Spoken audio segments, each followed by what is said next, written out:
فرمود در حدیث که 3 کس دعایش قبول نمیشه. من نمیخوام شما را مایوس کنم و خودم را توبه بکنیم. خب کیان دعایشون قبول نمیشه؟ یکی اون کسی است که رسول الله فرمود امر بالمعروف و نهی عن المنکر نمی کند. فرمود امر بالمعروف بکنید، نهی عن المنکر بکنید، مبادا بر شما کسی مسلط بشه که شما دعا کنید و دعایتون قبول نشه. 1. 2 کسی که حرام خوار باشه. چی باشه؟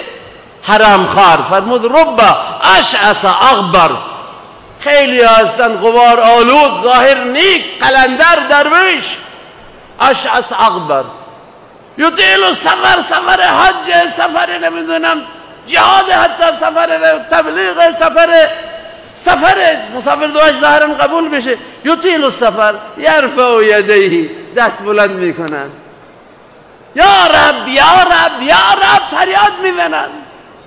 ولی ملبسه حرام، لباسش از حرام پوشیده، مطعمه حرام، غذایش حرام بوده، غذی بالحرام، حرام خورده، نوشیدنی حرام، پوشیدنی حرام، خوردنی حرام.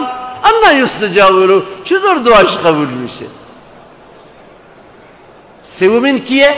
3 هم بدونین، اونم در حدیث آمده ان الله لا یقبل الدعاء عن قلب لاهن.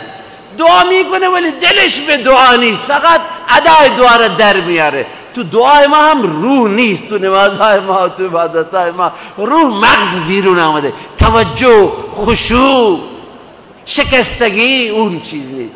و دعا دست جمعی هم ثابته و به هر حال و بعد از فرض قبول میشه، موقع سحر قبول میشه، در دل شب قبول میشه و در رمضان.